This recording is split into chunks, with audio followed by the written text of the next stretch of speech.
Hi guys, what's popping? It's your girl Hilda Johnson's here back on your screens with another video. In case you're new here, welcome to the Glams Code and a returning subscriber. Welcome back, guys. In case you're here or you've been here and you've not subscribed, kindly hit the subscribe button down below, turn on the notification bell so that you can get notified anytime I upload a video. And by that I mean, gonna be among the first ones to watch my videos.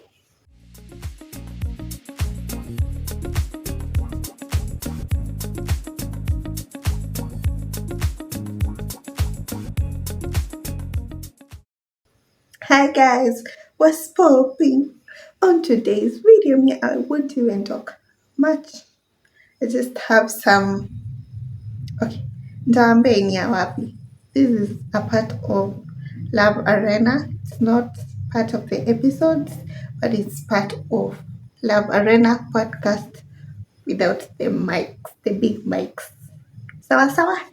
Yes, so let's just go straight into it. I know we've missed a few episodes. We've missed a few because of some issues here and there, but we'll sort them out when the episodes will be back. So today, okay, in a fight where will be another situated episode, season or what, season 2 or something. Sitaipea jina sahi, but I'll just tell you what it is all about. So here nimepeana the anonymous chat. So I just tell you anonymously to just tell me your stories so that I can share and then tuzipitie na nyinyi. And that's what I did.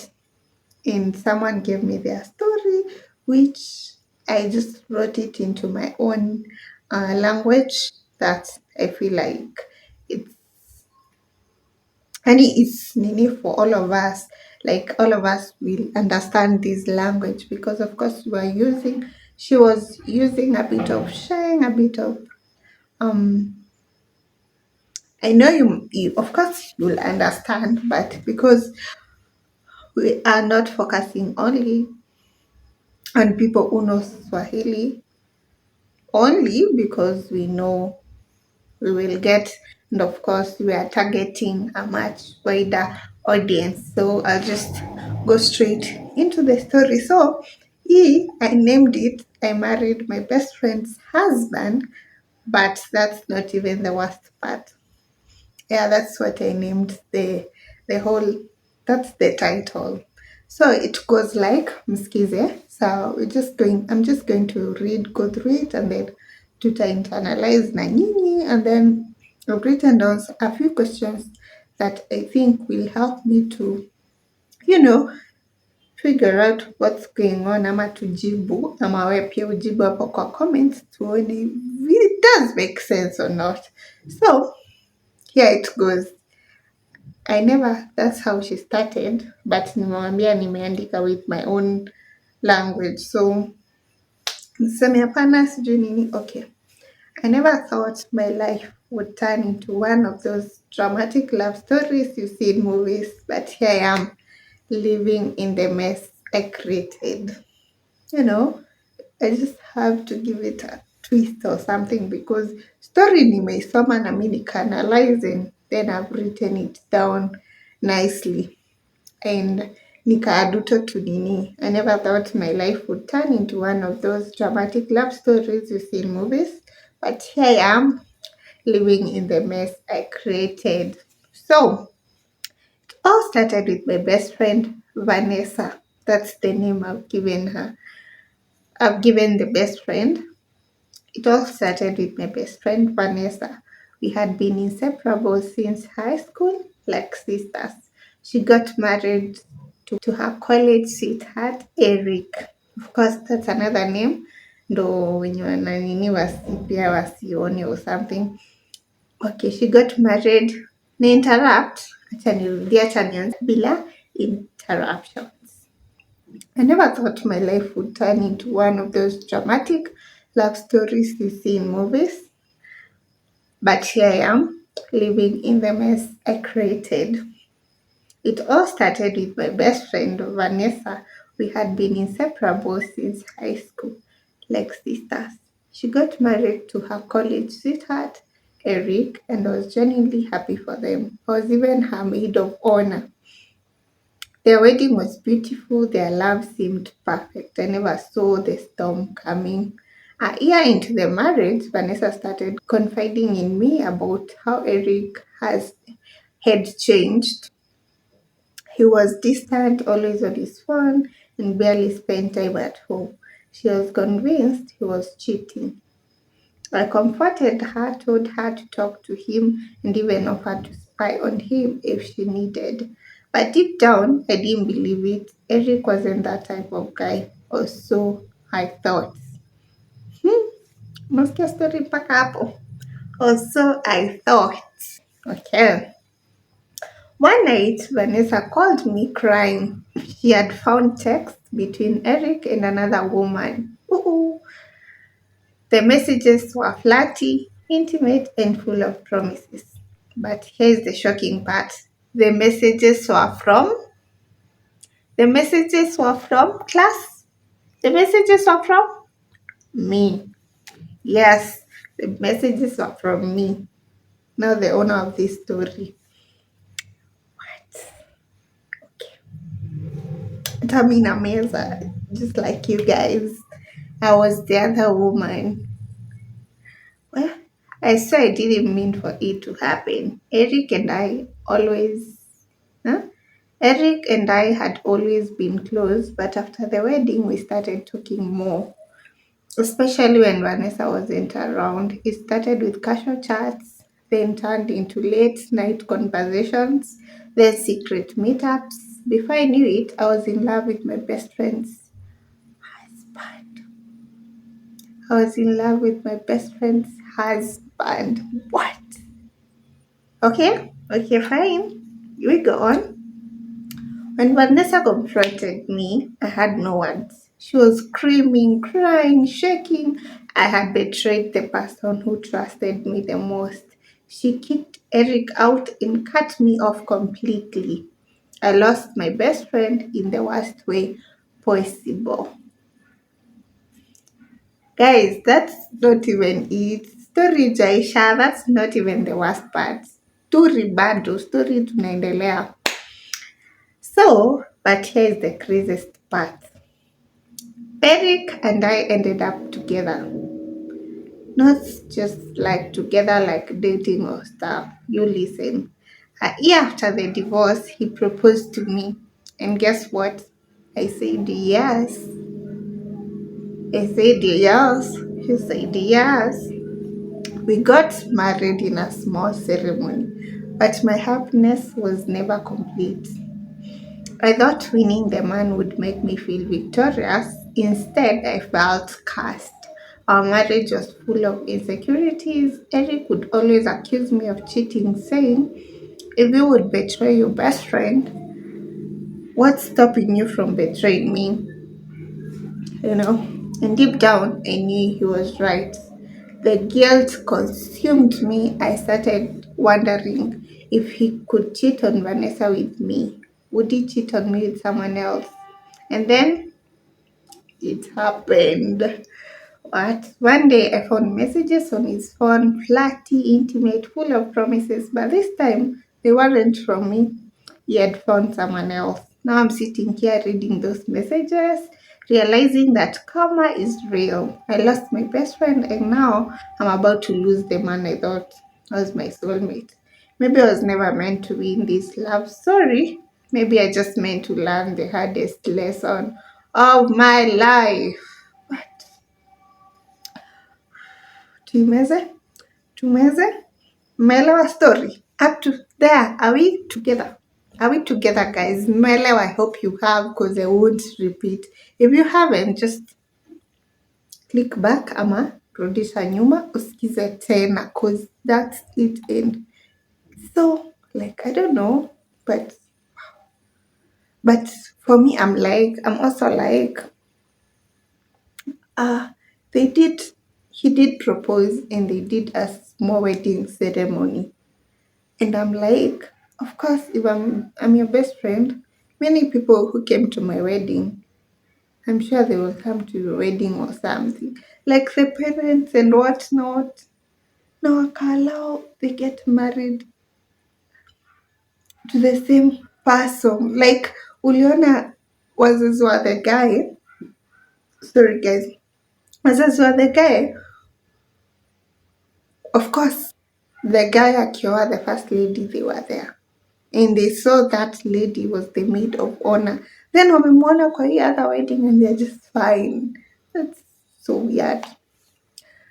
Diabolic. Okay. Reaction prompts from my podcast, of course. I have to react. I have some questions that will help me react and you also to react on the comment sections down below. What's your first reaction to this story? I guess I've already reacted. You see the reaction, and yes, I went to the parents of the guy. Ama maybe akuwa na wazazi, but then still, okay, I know people cheat with people's husbands. People do, and I also know some people can go after their friend's husband or something. I'm not saying it's good, I'm not even supporting it, but I'm like, why would you go to an extent of taking the guy from your best friend and marrying the guy? What makes you think that you're better than your best friend to even be proposed to and you accept? Like, is it satanic or how do you guys even propose to each other? How do you get married and stay together and someone out there is hurting because of the both of you? You are her best friends. Wow, okay. I guess I'm reacting too much, but that's not even an inch of what my heart is like. I'm like, no, that was so bad.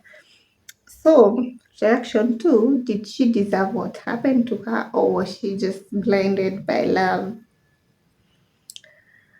Hmm. Okay, forgive me. I know you're watching this, but we are trying just to be sincere. Like, why would you do that? Is that even, we wouldn't say it was blindness or something. Did she deserve that? Of course, she did. You did. I'll just say that. Is it true that if they cheat with you, they'll cheat on you? Is it true that if they cheat with you, they'll cheat on you? But of course, what do you expect? If the guy cheats on the wife or the girlfriend with you, you're the side chick, right? What makes you think that you're more special? That when he gets you, he won't cheat on you. You know, it's like it's a thing in him, so he'll have to cheat. Like hatosheki na what they have because they had your best friend, they didn't tosheka. That's why they came to you. Because someone who cheats on their wife with their best friend, you can trust such a person. It's not even right, but what do you think? They'll cheat if they can cheat on their wife. Then you are not so special. They come to you, hawatosheki na chenye wako nayo. Wakikupata wewe, hawatatosheka na wewe. They just want more outside there. So yeah, sorry guys. Another one. What would you have done if you were Vanessa? Okay, no more questions zenye nimeandika zinakaa zile za CRE. If you collected the money, would you return? As a Christian, what would you do? Yes, that was my, what is it called? Inspiration or something to write the questions. So what would you have done with Vanessa? I guess I would have just done like Vanessa did, like breaking up, divorced my husband, and then cut off ties with a friend. Now this friend. Yes, that's just about it. Cause right, also can't go above or below that. Cause you, of course, the trust is broken, and now you don't do what like. Mtakuwa friends, mwambiane nini? Tutakuwa friends na the husband, tunaambiana nini? You see, wouldn't even make sense. So if I was Vanessa, I would have just broken up with my husband and then cut ties with my friend, cut her off completely. So I didn't notice there was some voices. Yeah, I was saying if I was Vanessa, I would have cut off ties. I would have broken up or rather divorced my husband and then cut ties, rather cut off her best friend. And should people date their best friend's ex ever? So yeah, here is where we have kizungumkuti. Because as for me, I believe kintaiekaji. Unajua you have someone that is meant for you. That is what I believe. There's someone out there who you end up with maybe one day. But tuwezi sema hivyo kabisa juu because Vanessa was married to this guy and maybe alikuwa anajiambia he's the one for her and maybe he was not. Maybe she even got married or something to someone else. I wouldn't know, but I would say if you're my ex and swali muuliza nini tena? Should people date their best friend's ex ever? Only best friend we're talking about. Tell me I have like 10 exes, right? And of course, they were meant to be in my life in some period in my life or in at some point in my life, they were meant to be. My neighbor nafunganga mlango na nguvu. Annoys me, but it's okay. I'm saying, if you're my friend, if you're my best friend, then should you date my ex? And I'm like, sema nilikuwa na ex maybe class 2 I dated. Okay, to sit down. I know maybe you mean when you umelala na wao ama when you hujalala na wao, you can be mmekuwa tu na connection. Okay, it's hard because I'm thinking, what if sasa nikasirikia beshte yangu na maybe hao ndo soulmates wao. Okay, as for me, I would say if I've healed, make sure your best friend has healed if you want to be in a relationship with a certain ex. But isikuwe pia unaendea maex wenye wamehurt your friend. Maybe waliachana in good terms. Or maybe, I don't know. Me na feel ni because most of the best friends vitu zina align. So you guys look alike. So there's no way you hurt me and you're going back there. And also I feel like kama ni so okay, kama ni meant to be. Me, I don't know. I swear sijui. So I was thinking maybe they can date baby because they were meant to be and all the guys I've dated hawezi kuwa ati they were meant to be mine soulmates. Maybe hata niko na wangu already or not. But if tuliachana na nika heal, why shouldn't my okay, we are talking about a best friend, right? Then no. Do now feel like best friends you are aligned so much and then a best friend you are there all her life. Yani hata akiolewa utakuwa hapo, utakuwa unaenda kwao kuwatembelea. You know, if God helps na the relationship yenu iko pamoja even after they are married, you'll be going to their houses. Now imagine going to meet someone you are dating, someone you slept together. Can you even be trusted with someone you slept together? Can you be trusted? Ama unaona huyo mtu unakumbuka I miss them, unaanza kureminisce or what went through in your period of dating. Now you want to go back together. You know, I feel like if it's friends, not so close friends, then it can happen. But for a best friend, I feel like it's a little bit tricky. Ama sijui, I don't know, but na feel ni tricky. Juu hata kama umeheal, inaweza fungua certain wounds or certain memories that you'd want to share once more something. So I wouldn't know. So I feel like this story is so deep And I feel like that's why it was anonymous, because I don't know if we all want to share something so deep. Maybe, maybe some would want to, and you're free to come and share. You can be my next guest. Just DM me, DM me, DM me your story on Instagram at Hilda_Johnson. If it's on TikTok, just DM me. If it's on where else? Nimesema wapi? Instagram, YouTube, anywhere, just comment what you think. And guys, what do you think about this story? Because for me, it's too much. And I feel like, wow, you marrying your best friend's husband, like you're engaged, you married and you settled and you want to have kids or something. And then, because it's anonymous, I can't even ask if they had kids, something. But that was too tough for us to even go through it. So guys, I have like 2, 3 more stories in here that I can share. Tell me how you feel about me sharing, reading, and then go through pamoja, or do you want the guest physically only, or you want both? So yeah guys, thank you so much for being here. If you've not subscribed, be sure to subscribe. Hit the subscribe button, hit it. And guys, many support by sharing, share, so that people may come here to grow, manze. Let's grow. Let's get to 50K subs by the end of this year, 2025, right, guys?